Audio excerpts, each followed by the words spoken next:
stay or should I go? If you say that you are mine, I'll be yours till the end of time. Come on and let me know. Should I stay or should I go? It's always taste. You're happy when I'm on my knees. One day it's fine and next is black. So if you want me off your back, come on and let me know. Should I stay or should I go? Should I stay or should I go now? Should I stay or should I go now?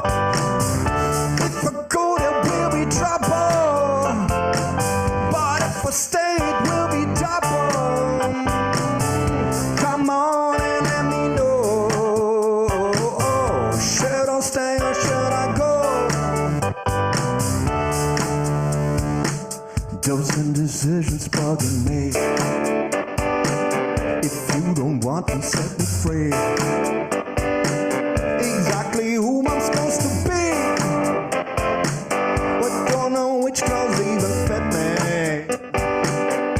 Come on and let me know. Should I stay or should I go? Should I stay or should I go now? Should I stay or should I go now? If I go there will be trouble, but if I stay it will be double. Yeah, come on and let me know. Should I stay or should I go?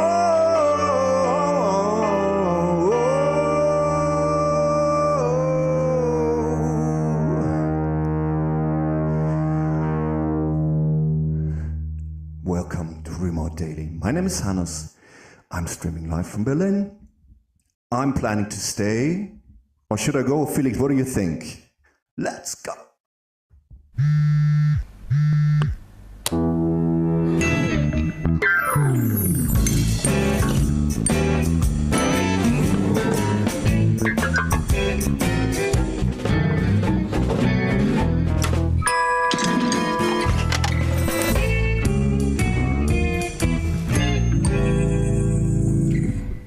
Thank you, Hannes, aka Sticks, looping in live from Berlin. Should I stay or should I go? I'm here. This is Remote Daily, the pre-final show of the year. I'm Felix. I have the honor to host you together with the amazing team that is producing Remote Daily here for you today. Fatima is there behind the screens. Karis is there for you for the mindfulness portion. Hannes is having the drumsticks in his hands, and they might be glowing throughout this hour. We help you build a better future for yourself and be a better leader with live music, mindfulness, and your questions and comments in the room here on Menti and on Zoom, of course. If you're in a room with us, you can see that too. On LinkedIn, many people joining us right now. Welcome out there, as well as on YouTube.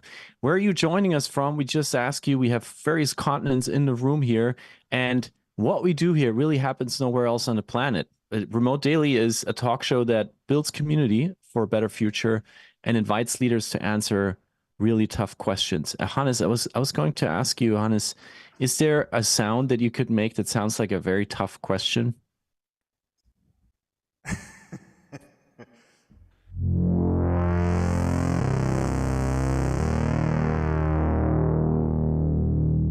That was a tough question. Also, your evil laughter is also adding, I think, to the toughness of the question. So we'll keep both in the loop for our guests today. Wow, our guest today is the global head of real estate for CBRE. If you, like me, don't know what that means, CBRE stands for Coldwell Banker Richard Ellis. I looked that up before the show. CBRE, though, I already knew that, is a very, very large commercial real estate firm. In fact, it is the largest in the world.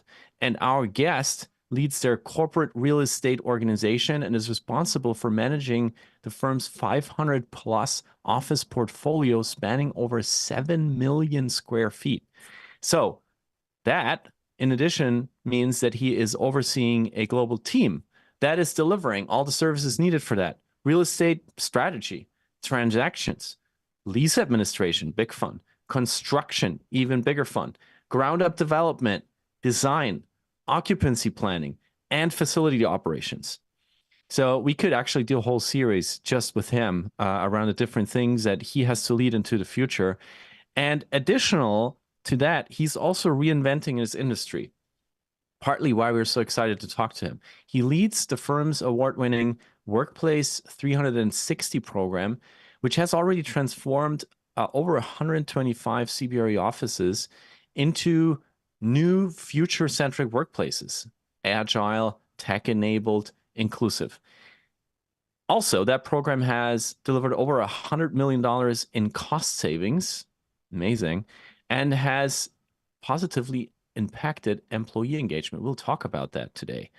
So when you hear about that's just one person doing that, you might think this guy must be on stages all around the world and interviewed frequently. That is exactly what he does. He is constantly on the road, constantly leading on corporate real estate trends and topics. And in fact, he just received what I think are the Oscars of the commercial real estate industry. Corporate Real Estate Executive of the Year by Coronet Global. How cool is that? So please welcome with me the award-winning workplace champion, Peter Van Emburgh. Peter, we're so excited to have you on the show. Welcome.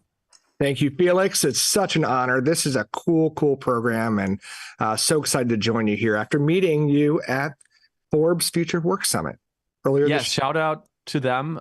It was an amazing conference, and I saw you there, and I was like, wow, finally somebody who I can ask like my kind of dumb questions around commercial real estate, because it is such a complex field and has so much to do with the future of work. And I hope that we can really unlock today a few things that are on your mind for everybody who's watching. Where are you? At what office, may I ask, Peter, are you in today? So I am based outside of Washington, D.C., and I'm sitting today in my office, which is the Northern Virginia office in Tysons, Virginia. It's a little slower on Fridays in commercial real estate, but I'm sitting in our brand new Workplace 360 office that we opened earlier this year.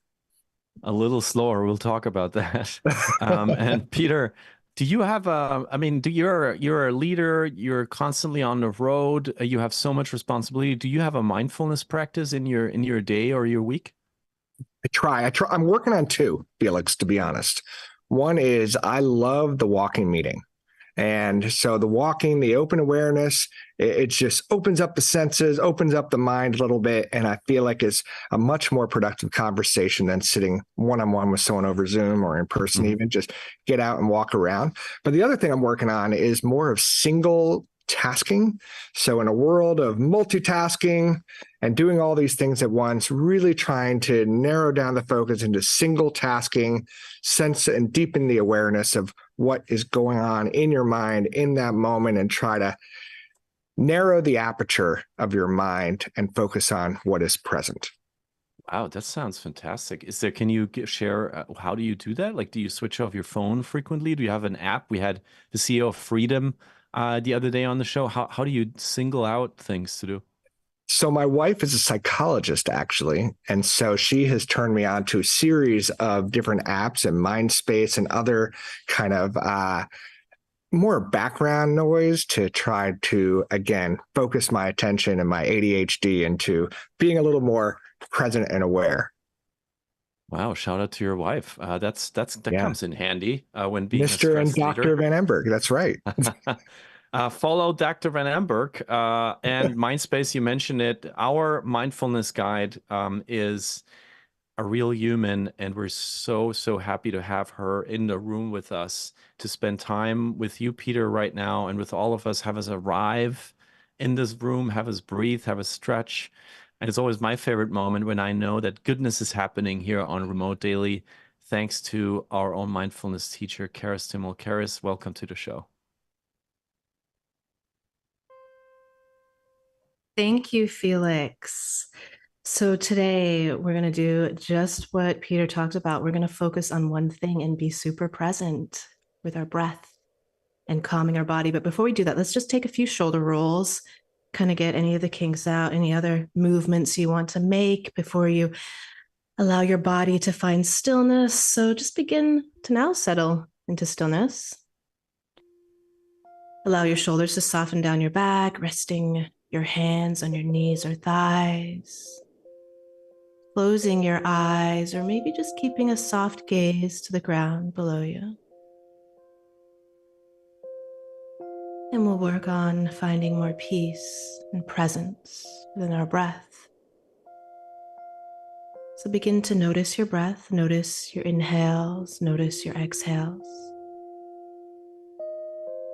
Without forcing your breath or without trying to control it. Notice as you naturally inhale, the breath rises through your nostrils. And as you naturally exhale, the breath falls from your nostrils.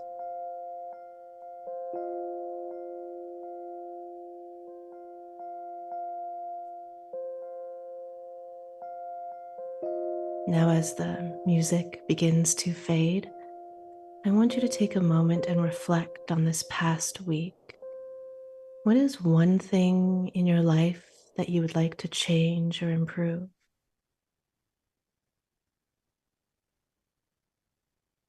Maybe there's something in this past year as we come into the new year, something you'd like to improve for next year.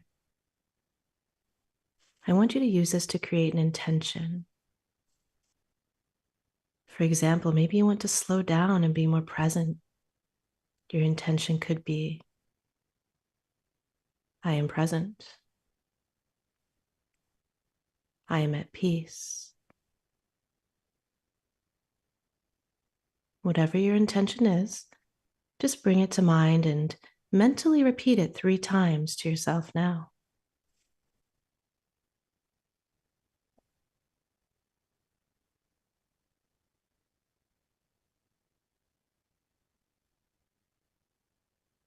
Beautiful. Imagine that your breath is beginning in your toes. Take a nice deep inhale, filling your entire body with breath. And then slowly exhale from your mouth, side out, let it go.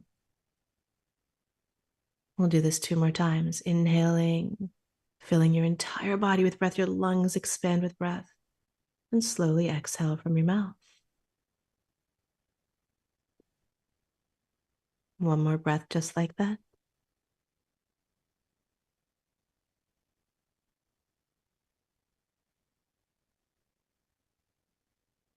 And then closing your lips, continuing to breathe naturally in and out through your nose.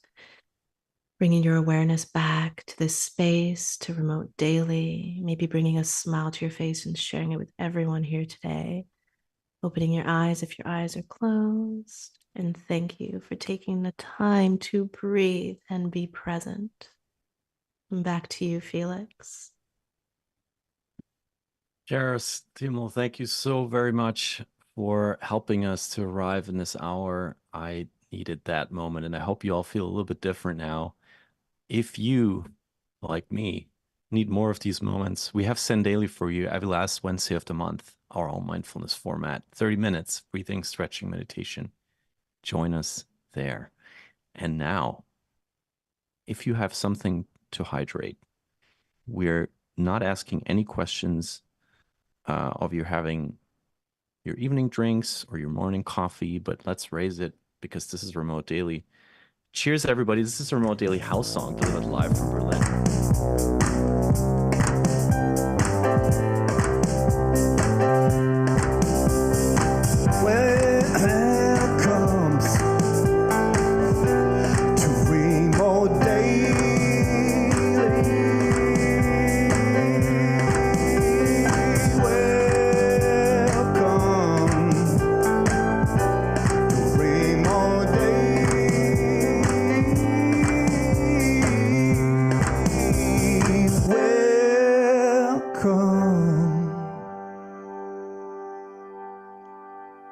Hannes, live from Berlin, welcoming our guest today, the Global Head of Real Estate for CBRE, Peter Van Emburgh. Peter, welcome to the stage. Welcome to the fireside.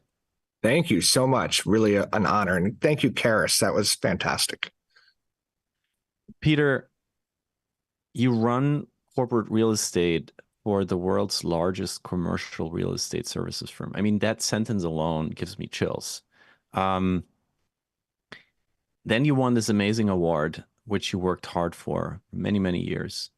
You have more experience around today's topic, what's the purpose of the office, than anybody else I could think of. So let me start with a really easy question. I'm joking. If you compare the purpose of the office pre-pandemic with the purpose of the office that you see in 2024, what would you describe as the biggest difference? That's a great question. I think CRE leaders need to be a lot more purposeful and intentional around defining what you're asking, Felix. Really, what is the purpose of the office for an organization is not a one-size-fits-all approach. I think one of the things that we learned, it was a trend that was already taking place, but certainly accelerated during the pandemic, was this whole idea that work doesn't just take place in the office.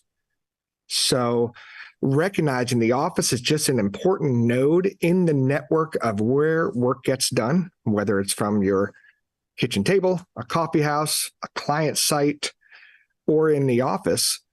We have to recognize the reality is that this is just a seamless network of where work gets done.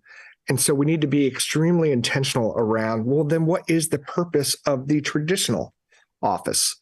And of course, one of my favorite sayings that I know you picked up on was, what are we doing as leaders to magnetize the office and really draw people into a place they want to be in, not because of a company mandate or because they're being told to come to the office.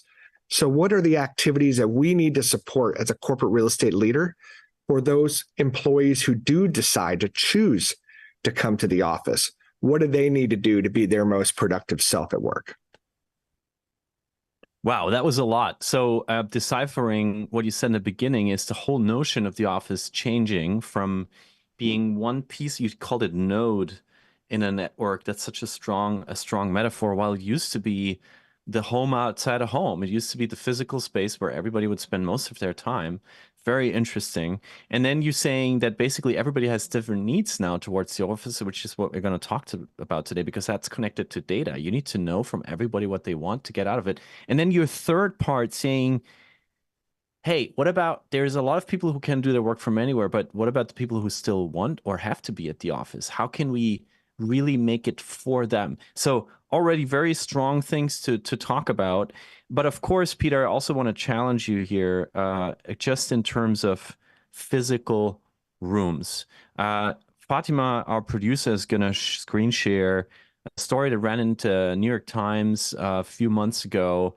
Real estate professor Peter Van Emburgh from Columbia, from Columbia Business School, he warned of what he called an urban doom loop sparked by remote work, and compared current commercial real estate downturn in New York City specifically, but also in other places in the country, to the early 1990s, to after 9/11, to during the 2008 financial crisis, like a crazy, transformative and disruptive time.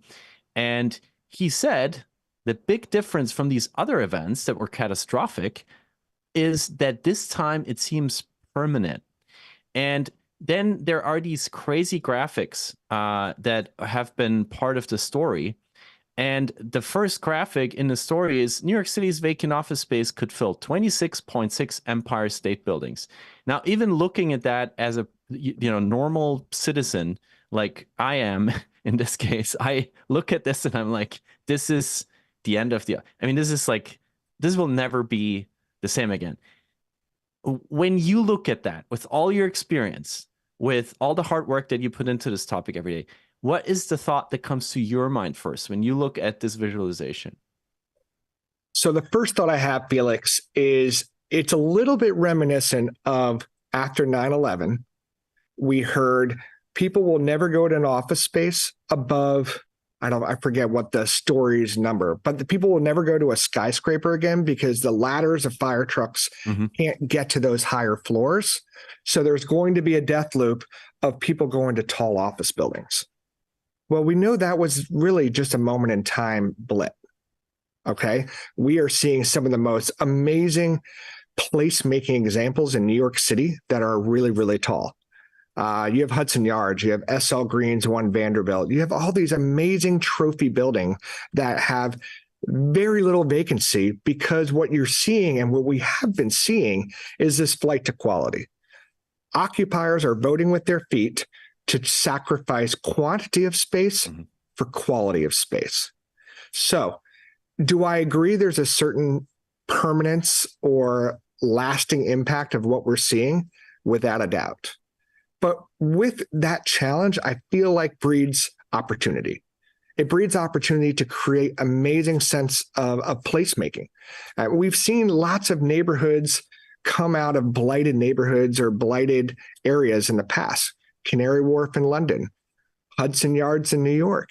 These were areas that were horrific and activated, that had the imagination and the money and the capital to create amazing places to be, live, work, play, vibrant neighborhoods that are highly activated. And I can't help but think when I saw that article, though, the last couple of times I've been to New York, the restaurants are packed. The hotel rates are through the roof. There is still a huge sense of vibrancy to New York City, regardless of some of the headlines.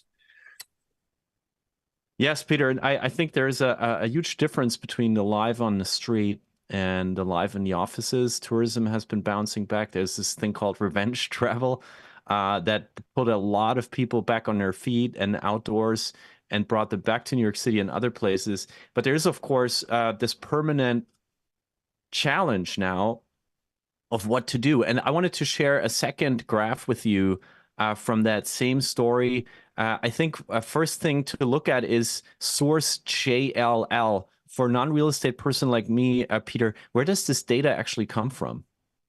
So that's a good question. So JLL is one of the largest real estate companies out there in the industry, so I don't question their data.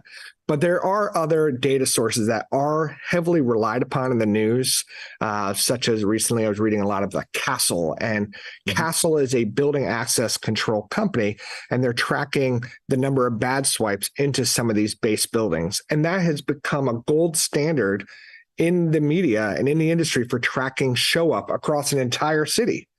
But what the facts don't always show is that the owners of trophy buildings in New York City, the ones I was mentioning, like Related and SL Green and Brookfield, they don't share their data with Castle. So again, I don't feel like you can always trust all the data because it's only telling a part of the story. And it may be more heavily skewed on the population of the buildings that's most harshly affected by what we're seeing right now. And of course, not every office has a badge. And I also assume that if I go for a lunch break, I swipe my badge multiple times. How do they not subtract that? There's tailgating. There's all sorts of fallacies. Wow. So that means though that that a lot of the conversation that we are seeing in the media around this topic has a hard time to actually get the relevant data. And this is why also I'm so excited to have you on the show today, because you have a different way of getting your data for CBRE. You told us that you manage, I don't even know how to do this, but 550 offices around the world that are housing, of course, hundreds of thousands of people. And you told us preparing for the session today, and I'm still trying to put that in my head, that you treat the office like we are now, when we sit in a car, there's sensors everywhere that you put in offices where it's possible, of course, by legal standards, and you anonymously track folks. You track movements. You collect data when people go places, when they come in, when they come out. Can you talk a little bit about how you actually do that? Like if I would go into the office that you have sensors in, what happens with my body and my movement once I'm through the door? So great question. So first, there's two key questions that CRE leaders like myself, corporate real estate leaders like myself, are trying to answer in this post-pandemic future of work, hybrid world. And that is, what is the right amount of space we should have, and what's the right mix of space? So to get to the first question, I'm trying to figure out what's the ideal footprint of an office. And to get to that, I sensed the need pre-pandemic to try to get actual data on actual show up patterns. But I didn't want to do it with camera. I didn't want to do it with badge swipe data because there's just a big brother effect of that made me feel icky. So we partnered with a sensor technology company. So for an office like this, I'm sitting on a one full floor office here in Tyson's Corner. Mm-hmm. Historically, sensors are nothing new, but historically they would be mounted underneath a desk or underneath a chair, also kind of icky. We put these sensors on the doors to go back of house. So you see behind me, this is more front of house. It's like a hotel lobby. We'll do lunch and learns, all hands meetings. I don't want that skew of numbers because it throws off my utilization numbers. But behind the secured access points, so the doors, swipe a badge to go back. And those are all of our individual work points. There are offices, there's benching, there's workstations, there's focus pods, there's huddle rooms. All of those I count as individual seats and create the seat capacity of an office. So I'm really just doing people counting anonymously with radar laser based to count the number of people going in and out against the supply of seats. And I push that out across the entire US portfolio as a pilot. So about 2.5 million square feet of office space. And again, for a whole office, 30,000 square foot office like I'm sitting in today, I only needed 6 sensors because they're only over those doors. So it made it a really effective and cost-effective solution to scale across my portfolio and look at peak number of people who are back of house, as well as the average occupancy and the average number of people who are in our office minute by minute, Monday through Friday, 8 to 5. Wow. And for me as a European, I want to know about data. So CBRE Felix walks through one of the doors that has a sensor. What of me is being censored actually? It's tracking. It knows you're a human by the circumference of your head. So we know that if you're bringing your dog Felix to one of our offices, it's counting one person walking through the door, not the dog, not the trash can, not the TV you may be carrying or a big trash bin. It knows it's a human body, but it doesn't know who. And John just put in the chat, well, I might be 2 humans. I have a huge head. So there's we'll count that twice then.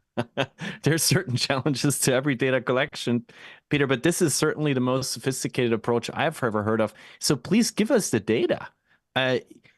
What percentage of employees that you're responsible for show up? What does your data tell you? So across 200 offices in the US, we're seeing about 65% average show up. That's not as high as I'd really like it. That's not what we're targeting for. But for the newer offices that we've opened the last 2 years using we're actually now programming and right sizing when we do take the new sign up for a new office lease. Mm-hmm. We're right sizing the requirement based on actual show up patterns, as opposed to the old way of really deciding how much space you would need, which was a little bit more arbitrary. So of the offices we've opened the last 2 years, we're getting over 75, 80% show up of these offices, which is astounding. You think about an office like we have in London. It's in the Mayfair district, beautiful area in the West End of London, but people are commuting over an hour to get there in certain cases. And that office is seeing on average 75 to 80% utilization and show up, which is really remarkable. We're seeing the same thing in a more suburban-ish office in El Segundo, California, where we call South Bay. It's not downtown LA. It's not Hollywood. It's closer to Manhattan Beach. But here you are, you've got the allure of the ocean and the surfing and the beach right there.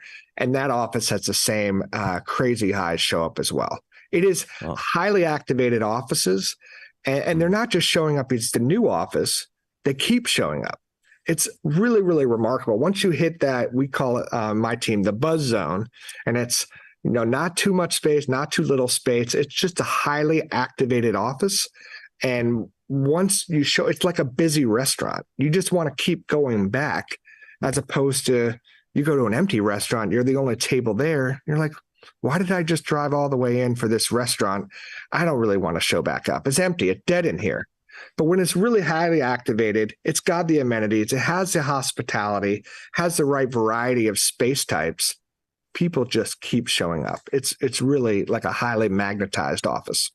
And you are doing something right. I mean, I just looked up the latest numbers just here in New York City in terms of office occupancy, and Crane's New York Business just published the city's office occupancy clocked in at 50.4% for the 7-day period ending on November 29, a post-pandemic record. So you're much higher than that, and it's interesting to go a little deeper and find out, what do you actually do differently? You said in the beginning, mandates, that's not how I roll. So while we're sharing the Menti community question here with everyone, because we want to know from all of you, what makes you feel purposefully going into an office? Let us know on Menti. The link is in the chat. You can also use the code 6794370 on menti.com.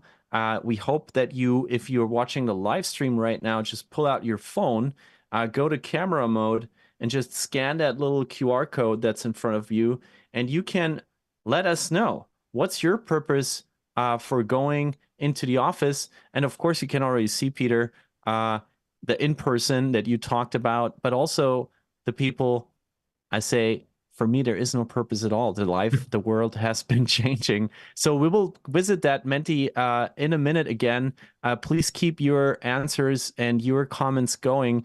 And let's look into your success, Peter, because you told us in the beginning that your vision is to really earn the fact that somebody's coming into the office, to earn that somebody gets onto a train or a car and commutes, to earn that people say, this is a place I want to be at. And you also told us people come and they coffee badge, and I don't want that. So before we talk about how you actually do it, what is coffee badging? Because it's a term that I learned from you preparing for the session.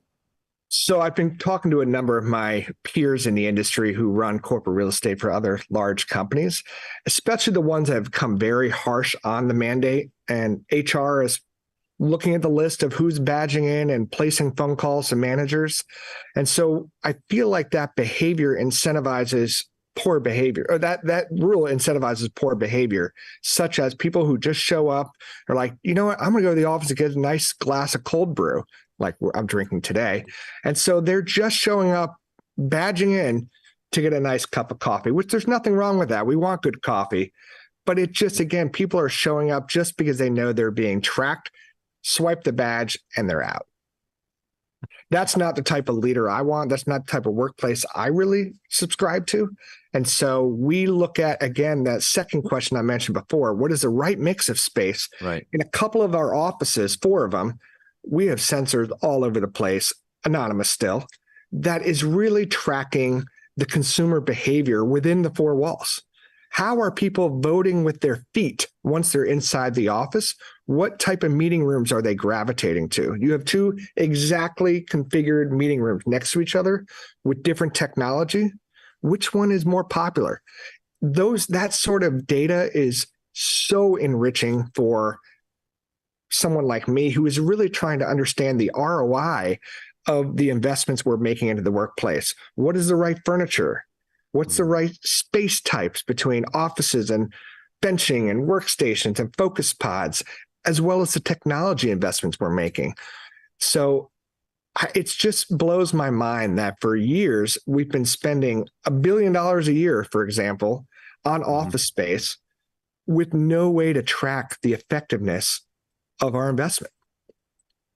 But can you share some examples, like things that you said it has been mind-blowing? What are like what? Like 1 or 2 things that completely surprised you that you changed since? So one of them was one of the most popular space types we introduced about 2 years ago was more of a living room. So when you walk into the office, there's conference rooms, but then there would also be an intimate enclosed living room. That was a more informal gathering place to interview recruits or have a more informal, relaxed space type that's not just meeting in a conference room, a boardroom, or a private office.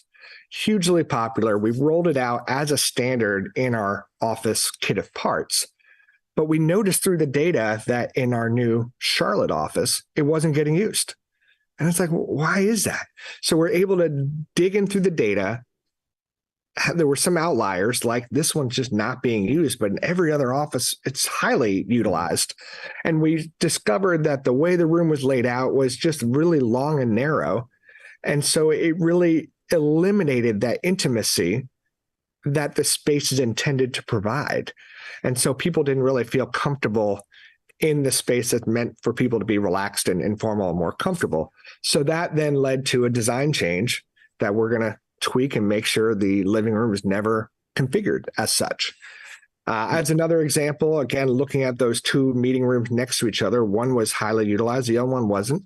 And we found the indoor air temperature of one of those rooms was through the roof. We had never gotten a complaint that it was just hot and stuffy. But once we went into the data, went through the Zoom room data, and it was just hot and stuffy. We're like, we wouldn't have known that unless we had really dug into the data. And so we can make some adjustments before we get that complaint. Interesting. So basically it gives you a much better, especially for large organizations, a much better use of the space. But there's something that you said in the beginning about these individual needs that I find so fascinating. So just coming from our own remote daily team, Liz, our colleague Liz's dad, software engineer, right? Same company, 40 plus years, used to have his own cubicle, loved it, then had to move into an open co-working space, serendipity, but also noise, much harder to focus, didn't like it. Others at his company loved it. And I think this story repeats itself over and over in so many different workplaces. Everyone's needs, you said in the beginning, are unique. So coming from what you just shared about, how to understand rooms and everything better, you also said in the beginning that you're sort of on a personal mission to make an office inclusive and diverse and equitable for everybody. And everybody has different needs. So how do you understand these needs? And then can you maybe share an example of how you actually get there? How do you get to an office that promotes equity, diversity, and inclusion? So during the pandemic, like a lot of companies were really rethinking their own future of work journey, we were doing the same. And while this whole Workplace 360 program was started in 2013, this is our 10th year of kicking people out of their private office spaces and going free address unassigned. No one had an assigned desk or office. They had neighborhoods, and it was activity-based work that became wildly popular, and we've converted every office to this program ever since. But I realized during the pandemic that we have been designing these offices for extroverts like myself. Type A extroverts thrive in these office environments. There were benching, there was high activity, but it's if we really want our offices to be a magnet, it needs to be inclusive and accessible for everyone, no matter how they bring their most productive self to work. So we partnered with the Abilities Employee Business Resource Group at CBRE, which is, just like our LGBTQ plus group and other networking groups, it's one focus on our employees who present themselves with a disability. And this became personal to me because as I'm signing 10-year deals, I realized that my son, who is 13, he's autistic and he has ADHD. And so I was thinking, wow, this office I just signed a lease for could be my son's future place of work 10 years from now. And I thought, how would he do in this office environment? And I just realized we were not incorporating elements of neurodiversity into our space. So partnering with the Abilities Employee Business Resource Group, we did a hackathon of sorts to look at our kit of parts, look at our furniture type, look at our space types through the lens of someone who wants a little bit more acoustical or visual privacy. We don't want everyone to take up the enclosed office or focus room, but there are other adjustments we could make that could allow people to really thrive. And that's where we introduced the Focus Pod, which it's kind of like a mini cubicle, if you will, maybe a more advanced progressive cubicle. Mm-hmm. And they are wildly popular, more than our wildest dreams.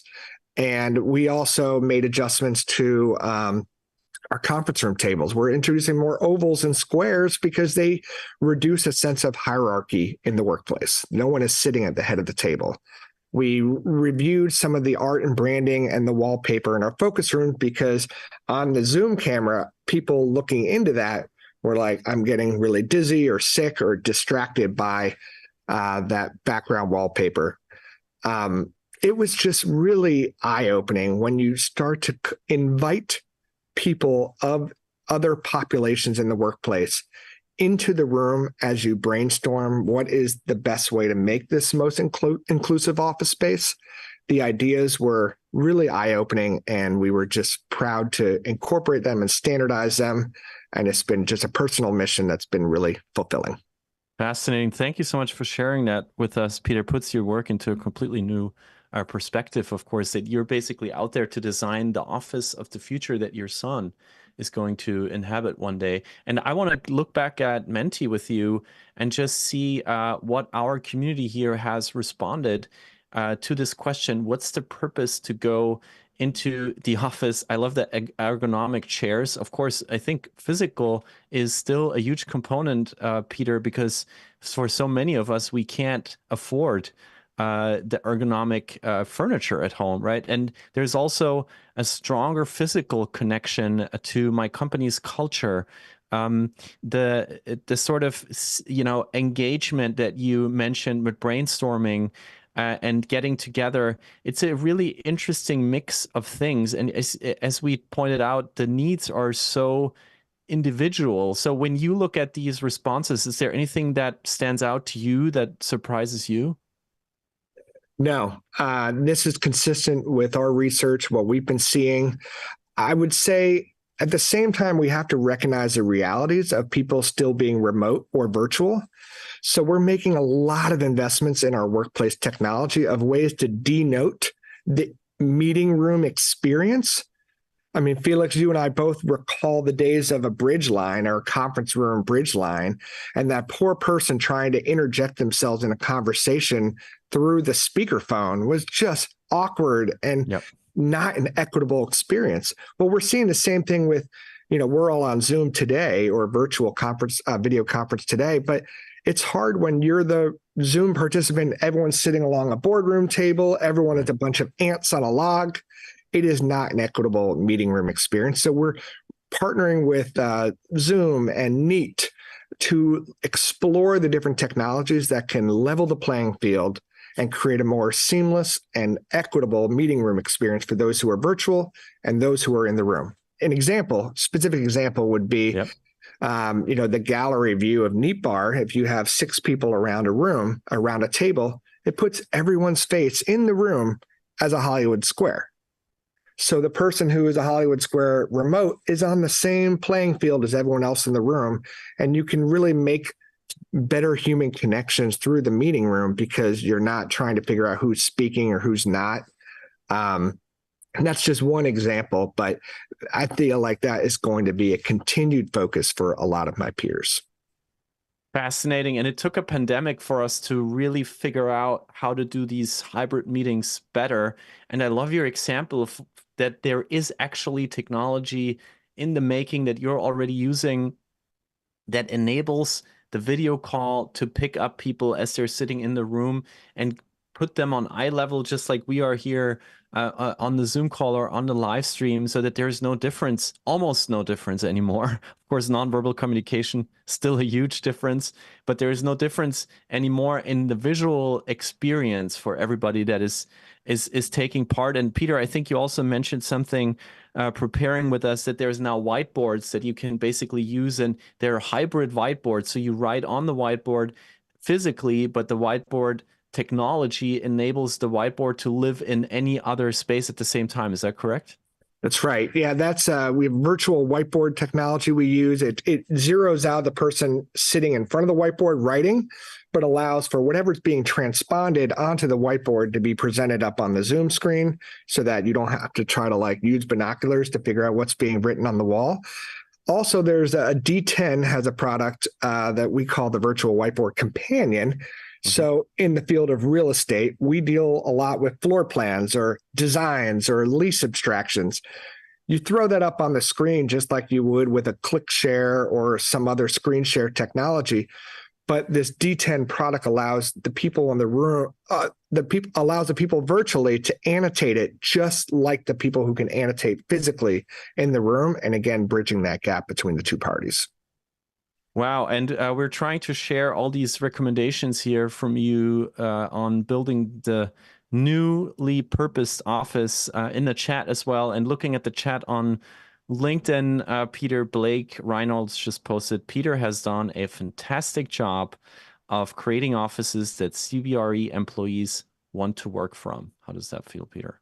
The royalty check's in the mail, Blake, thanks to our colleagues in Boston. Well placed. And we, of course, want to hear from you. What questions do you have for our guest today, for Peter Van Emburgh, Global Head of Real Estate at CBRE, who is gracing us with his presence on Remote Daily today?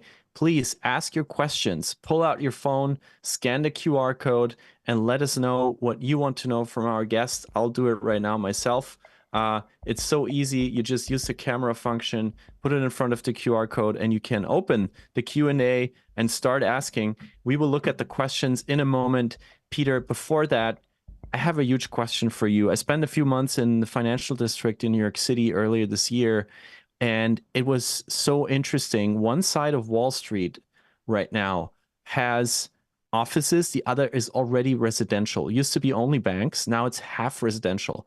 And the financial district is one of the few districts in the country, in the US, I think, right now, that is really pushing on this new strategy of repurposing offices for housing. And in New York City, there was even a city government proposal with the goal to create 20,000 plus new homes to address the housing crisis that is going on here.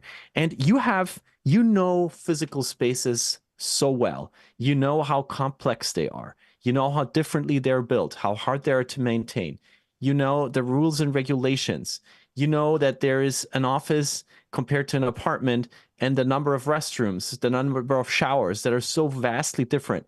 You have seen all of that for the last couple of years yourself. And I would love to know, with all your hands-on knowledge in office space, how realistic do you think for all this space that needs to be repurposed is that solution to create housing out of office space? I feel like we need the hard question music to be inserted here from Hans. Hannes?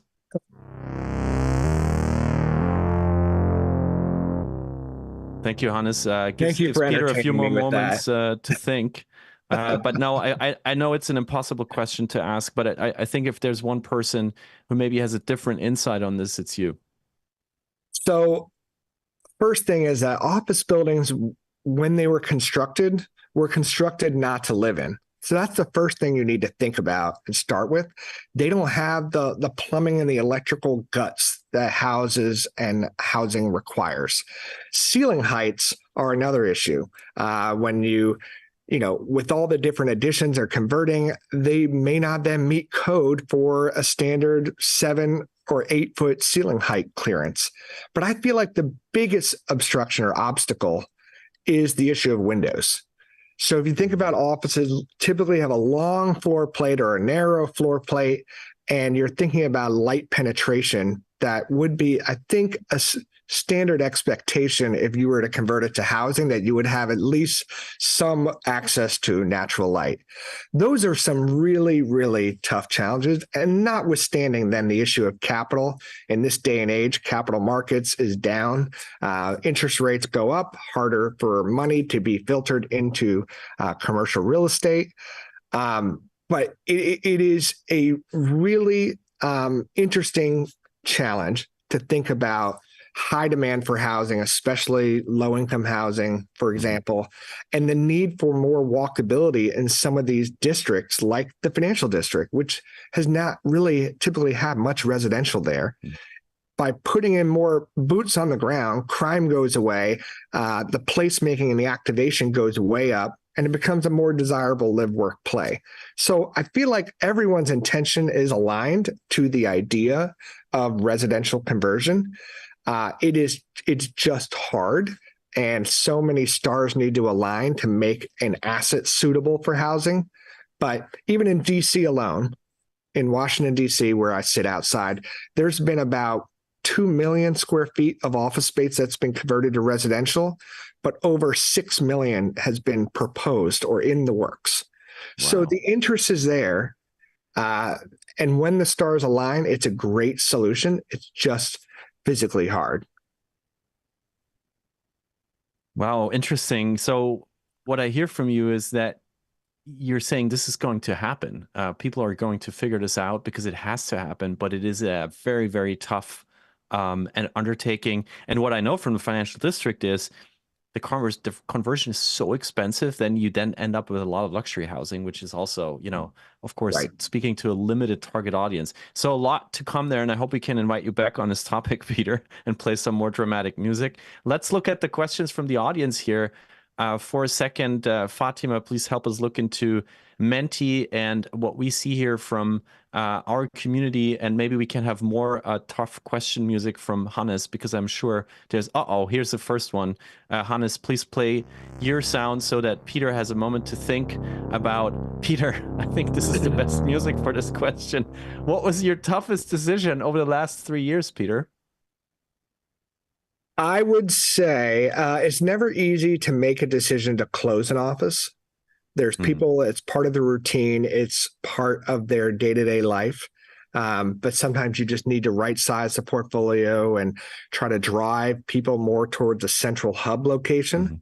That is always that's an easy but tough decision to make.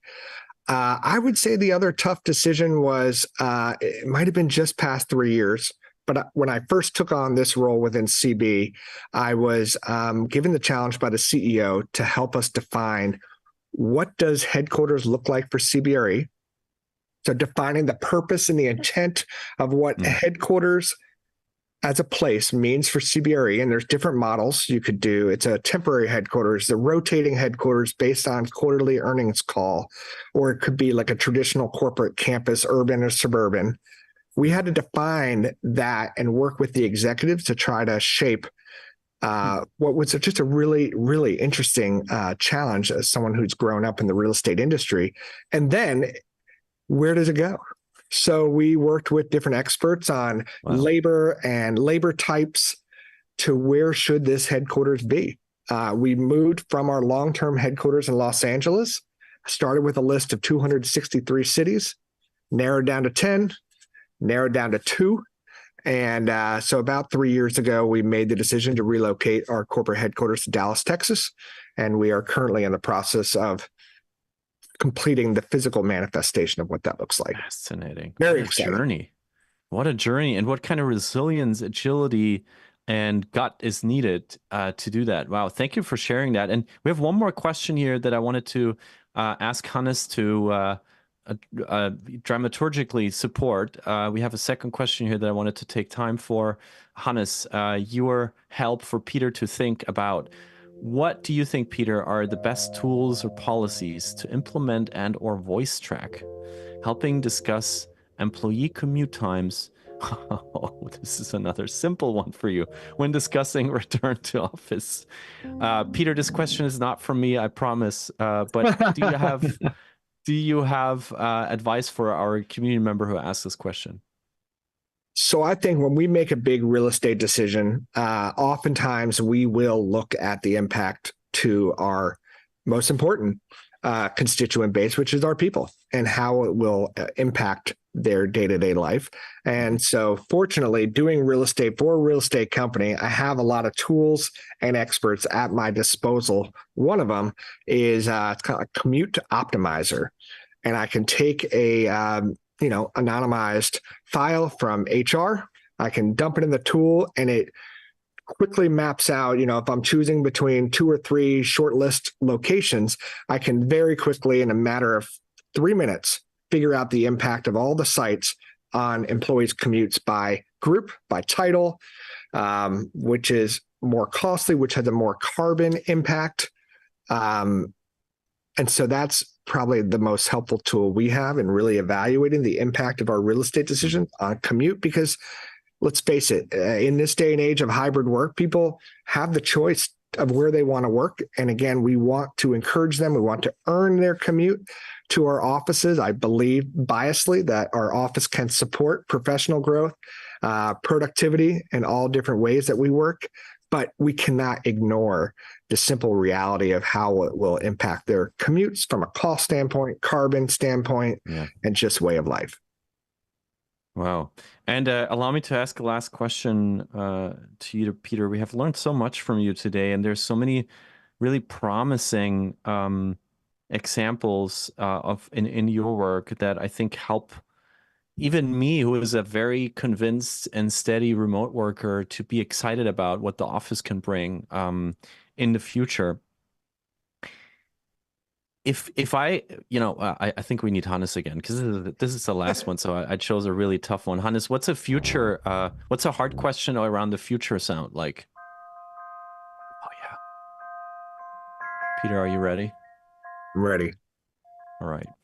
So thank you, Hannes. If you were to take us far into the future, and I'm saying far because everything is changing so quickly, let's say 10 years from now, the climate will have changed, not only in the office, but everywhere. AI will have played a much larger role in our lives. And of course, the demographics in the world are shifting. Just to name 3 major trends that probably will roll out around the next 10 years. How do you think we will look back at this time in regards to what you do every day? How do you think we will look back at our workplaces in 2023, 2024? So I think one is, you mentioned AI, and I think that's a great one to bring up. Very sexy topic. Everyone's talking and thinking about it. A lot of tremendous company growth in the field of AI and generative AI. And I think in the immediate term, so not 10 years, but immediately, we're going to see some incredible efficiencies in my industry and my field on how CBRE and other companies deliver services. So I have 550 offices. Each one of those has a lease associated with them. Right now, our leases are abstracted pretty manually. So AI can very quickly reduce the number of man hours and create a tremendous efficiency on abstraction of leases or looking at RFPs, creating, creative language, for example. But I feel like the future is getting rid of dashboards. I live a lot in dashboards and data analytics, but it will be a lot more summarization of those insights, a lot more predictive and prescriptive insights as opposed to reactive, which dashboards are a reactive data tool. And I can imagine a world where I'm asking, what design elements will result in office utilization at 80%? And it will collect all of our data insights, and I'm pulling from multiple data sources and be able to provide that information kind of in a chat GPT world, I guess. So I'm personally excited to see some of the use cases as they create efficiencies, productivity, but also just incredible brain power advancements in my field. But think about 10 years looking back, your other part of your question, I think there will be a realization that just as office investors and buyers of office building are so focused on the return on investment of their cash investment into a property, they're looking at cap rates and how they make a profit off selling of buildings. The occupiers of real estate like me, I'm not looking to make a profit off the office space I inhabit. It's a cost. Mm-hmm. It's meant to be a productivity gain for the growth of our business revenue. But there's never been an intentional view on the effectiveness or the ROI on this cost basis investment. Never. So how can we prove out the investment in beautiful office spaces like this is actually having a material impact on employee engagement, attraction of talent, retention of talent, business growth? And I feel like 10 years from now, it's going to be so much more tied into and a recognition of the importance of place and the importance of placemaking within the office and the workspace that we have just never measured historically. Interesting. It reminds me of what we do here in Remote Daily, because community building in a workplace is also very hard to measure.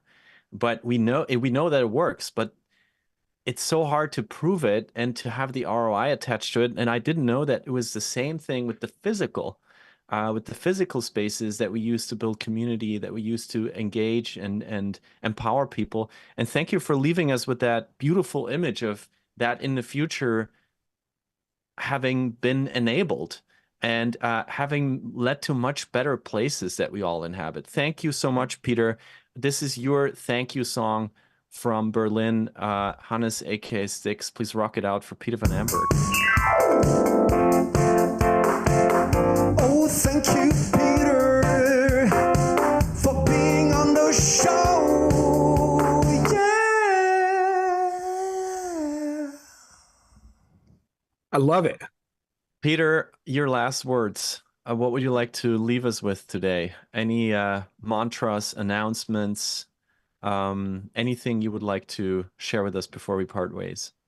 Well, first, thank you so much, Felix. It's been so enjoyable spending time with you today and your incredible team. This is an awesome example of community building. You've created a sense of place in the virtual sense. The challenge is on me and my colleagues to create that same sort of strength of community and placemaking just in the physical manifestation. And it's a great reminder of just asking really intelligent questions and thinking purposefully and with a sense of intent that we can create amazing places together. So thank you very much. Mic drop. What can I say? Thank you for your kind words, Peter. What a way to close the show with applause from the executive of the year in corporate real estate, Peter Van Emburgh. Next week on Remote Daily, the final show of the year with Alex Schreckenghost, one of Inc. Magazine's female founders of the year, Tory Burch Fellow, wine enthusiast. That's where we close out the year with Alex, 40 on the 40 tastemaker. This will be a show to party. And until then, we wish you an amazing weekend. And we hope that you enjoy the final song we offer from our artist in residence, Hannes, aka Sticks. This is for you, Peter, and for everybody who took the time to be on Remote Daily today. I'm Felix. Enjoy. Thank you so much.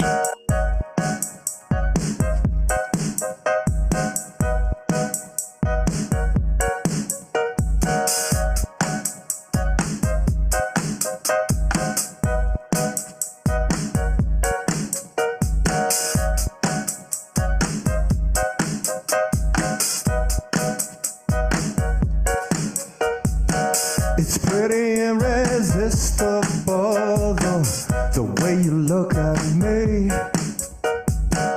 You know what kind of guy I am when I feel good and free. I'm always open for experiences I've never had. Looking straight into your eyes makes me believe this lies ahead. Oh yes, I'm ready for two, no denying. That's all I want to say on you. I guess I'm ready for two, real excited that you wanna say you. I guess I'm ready for two, no denying. Now that is what we're gonna do. Feeling your body close to mine makes me believe I'm gonna be fine, yeah.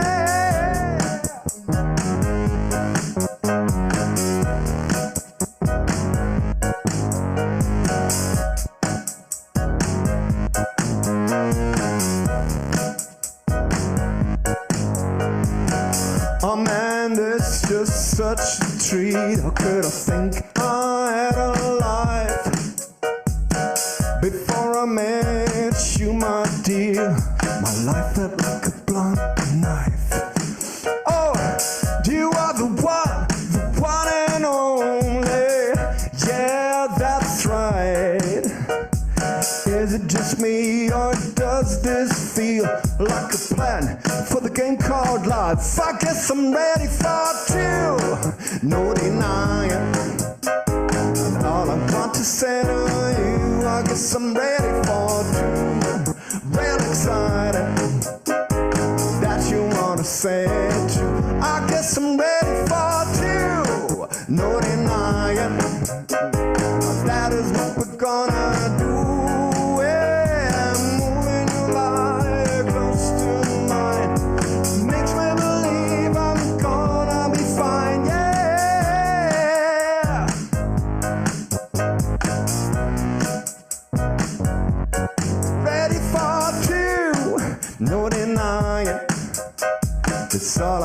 set on you. I guess I'm ready for two.